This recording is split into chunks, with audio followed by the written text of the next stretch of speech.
In the past few months, America has become pretty strict about who is allowed to be honored with a statue. Robert E. Lee and Jefferson Davis statues have disappeared across the South. Teddy Roosevelt and Christopher Columbus are under siege in New York City. Thomas Jefferson under attack at the University of Virginia, the school he founded.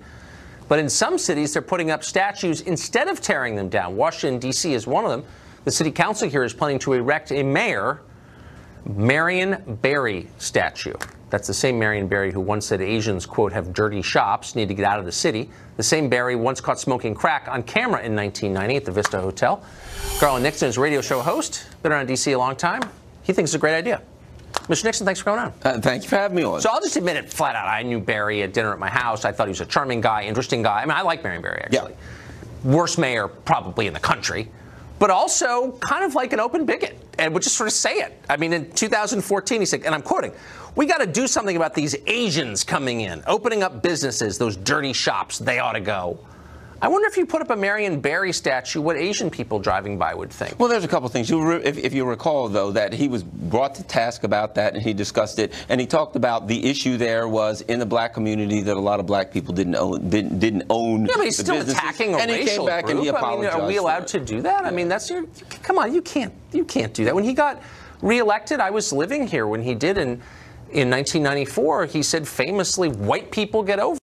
Like, you can't, come on now. He was a divisive figure on racial lines, and why would you ever want a statue of him? I don't think he was a divisive figure on racial lines. He was the mayor at a time when there were a lot of divisive issues going on. But let's not forget, let's not just bottle this guy up based on a couple of statements that he made. Here was a guy who was the president of the Students Nonviolent Coordinating Committee, the first president of SNCC. He was a guy, and you know what he did when he became the president of SNCC? You know what he did? He had a master's degree in chemistry, and he was working on his PhD in organic chemistry, and he quit that in order to work for SNCC. He was a smart guy. I mean, right, he was a brilliant guy. You're absolutely right, but he wrecked the city. I mean, 100,000 people left Washington while he was mayor. While he was mayor, 41% of all African-American men were either in jail, out on bail, or wanted. Total in the city. That's not a good outcome. That's not impressive. He did not make the city better. You know that. You lived here. Why would you ever put a statue to that guy? Let's not forget that when he came in, the city was a mess. When he came in as mayor, the first 3 years that he came in, they had a $13 million surplus. When he came in, actually, if you look at the numbers, and you can look it up online, when he came in, he straightened the city out. Now, what happened in the 80s and the crack epidemic of the 80s was not the fault of Marion Barry. But he was a crackhead himself. I mean, he got busted smoking crack on camera. Then he got busted again, as you know. Yes, he did. Using drugs. Look, there are a lot of decent people who fall into drug addiction, but he was a crack smoker at the height of the crack epidemic. I mean, that's the definition of bad leadership. He was a man who did get in trouble, but all of the things that he did were things that damaged him. He did a number of good things for the city and the people in the city of Washington. He went to jail and got busted for having sex with a woman in the visiting room. He couldn't even spend 6 months in jail without getting in trouble. As I said, the things that he did were things that hurt him. But additionally, he put together a program where all young children in Washington, or all school-age people in Washington, D.C. who wanted a summer job would have a summer job. When he came in, African Americans were getting none of the contracts from the city, and he said they've got to get at least 30. So do you think it's meaningful that 41% of all black men in the entire District of Columbia were in jail, on parole, or wanted by the police in the city run by Marion Barry? You can't say it was racial animus. He was running the city. Right, but we can't say it was his fault. I mean, you can't look at that and say, look, he advanced the cause of African Americans when 100,000 people left, a lot of them black. The black middle class left the city and went to Maryland. You know what's interesting about that? So when he came in, he said he was going to build a black middle class, and in fact he did. But one of the consequences of him building a black middle class... No, he didn't. The federal government built the middle class. One of the consequences of what he did was there are a lot of black middle-class people who lived in poor neighborhoods in the city, and when they started making more money, they moved out to the county and bought nice homes. So the fact that a lot of black people left the city wasn't because it was worse. Well, that's not true. The schools were terrible, and no normal person with an option would ever keep his kids here. I mean, look, by basic measures, the city got worse. That's just true. Look, I think Barry was a complicated guy, an interesting guy, but for Washington, he wasn't good, and nobody really thinks that. Let me ask you this, though, since we're now evaluating everybody by our current standards.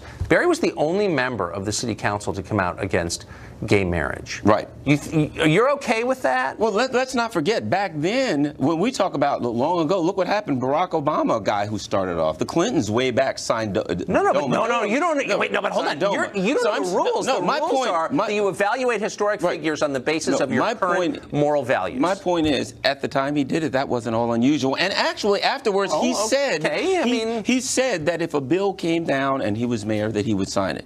Okay, but by that standard, then none of the historical figures whose statues are being pulled down should be held to modern standards. Well, it depends on what it depends. What do you mean it depends? Look, this is insane. No, it's not. Oh, so here's a guy who was with the student nonviolent coordinating committee, right? And it sounds like you're getting at, you know, the Robert E. Lee statues. Well, I don't think you can compare him with people who took up arms against the United States, unless we're going to give Bo Bergdahl a statue. I'm just saying that you and I both know the truth, which is the only reason you would put Marion Barry's statue up is to give the finger to certain people in the city who hated him because he hated them and said so out loud.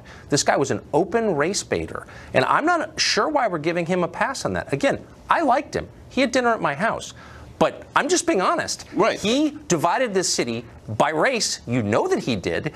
And that's his chief appeal. Why would we want to keep doing that? So I would argue that he didn't divide the city by race. I would argue that he came in at a time in America where the nation was divided by race, and he did everything that he could to bring it together. Oh, really? So when you say we've got to do something about these Asians coming in, they're dirty shops, they ought to go. Is that bringing us together based on race? My point is, you cannot evaluate the man based on a single statement that he walked back later and apologized for. How about white people get over it? Well, there's nothing wrong with saying that. If he felt as though white people were freaked out because there was a black mayor, there's nothing wrong with generalizing? Really?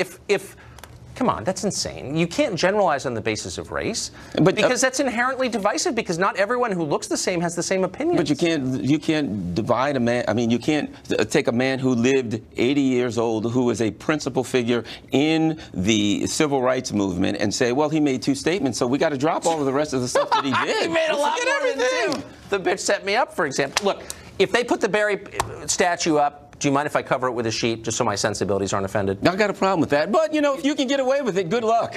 I can't. The Metro Police might grab you. But, yeah, I think they would. Garland Nixon, thank you for joining us. Oh, thank you. Well, the new CEO of the